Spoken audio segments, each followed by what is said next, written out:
I'm speaking to you today from Hidayah Services, a guidance counseling service for high school students.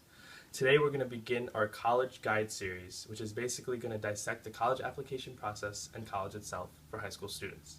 So today what we're going to do is basically discuss three sets of terms that are fundamental to the college application process. The three sets of terms are GPAs and transcripts, SATs and ACTs, and finally the FAFSA. Just so you know, we chose each of these terms as a result of the workshops and discussions that we've conducted. These tended to be the most asked about terms that students and parents wanted to know about. So along with explaining what each term is, what we're going to be doing is providing a tip with each and every one of them. So the first term that we're going to discuss today is the GPA and transcript. So what your GPA is your grade point average. Generally it's out of 4.0 whether or not your school is weighted or unweighted, and we can get into that in a later video. So your GPA is basically your average of all your grades put into a 4.0 scale, okay? So for example, if you have 100, you would have a 4.0. If you have an 80 average, you would have a 3.0. If you have a 70 average, you would have a 2.0.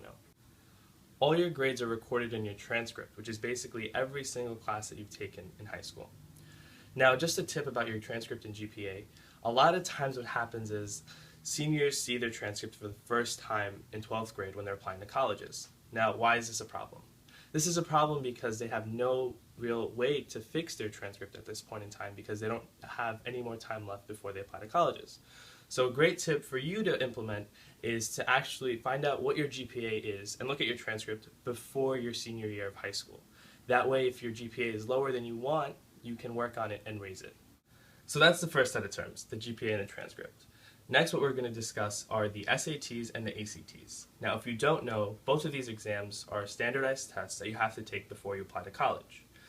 Now, the SAT is out of 2,400 with a total of 3 sections, each counting for 800 points: critical reading, math, and writing. It stands for the Scholastic Aptitude Test.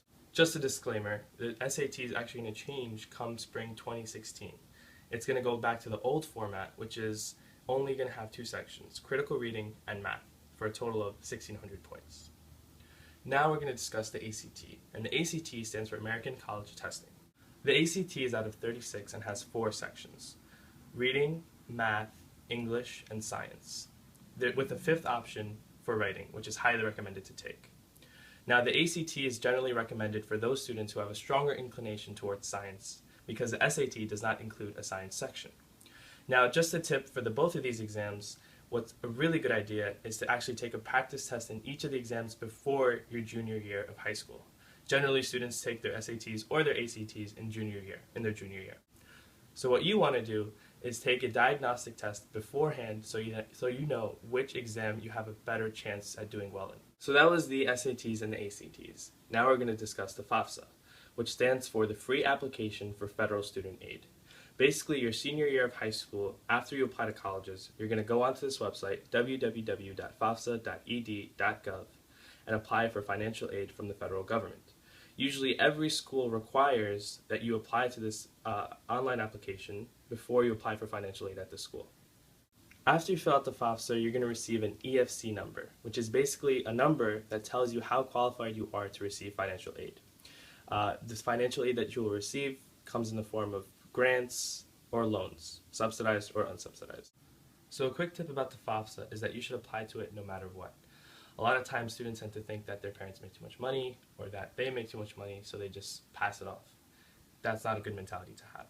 Every single student should apply for the FAFSA. You never know what you're going to get, okay? You may have a lot more family members who are in college, even though your parents make a higher income, so you may receive something in return. This is just one example of what happens to a lot of students, okay? So again, the tip is just fill it out no matter what. It takes about 20 minutes if you have everything in order, and it's a very simple application. So that was the FAFSA. Now, just to recap, we discussed GPAs and transcripts, SATs and ACTs, and the FAFSA. The 3 tips are to first find out what your GPA is before your senior year of high school so you can work on it if need be. The second tip was to take a diagnostic test for the SATs and the ACTs before your junior year so that you can see which exam you have a stronger inclination towards. The third tip was to file the FAFSA no matter what. Thank you guys for listening. Again, this was our first video of the College Guide series. We hope you enjoyed the video. We hope you found it to be beneficial. If you did, please share it to any high school students you know, and make sure you stay tuned for more videos to come about the College Guide series. Thank you so much, and take care. Have a great week.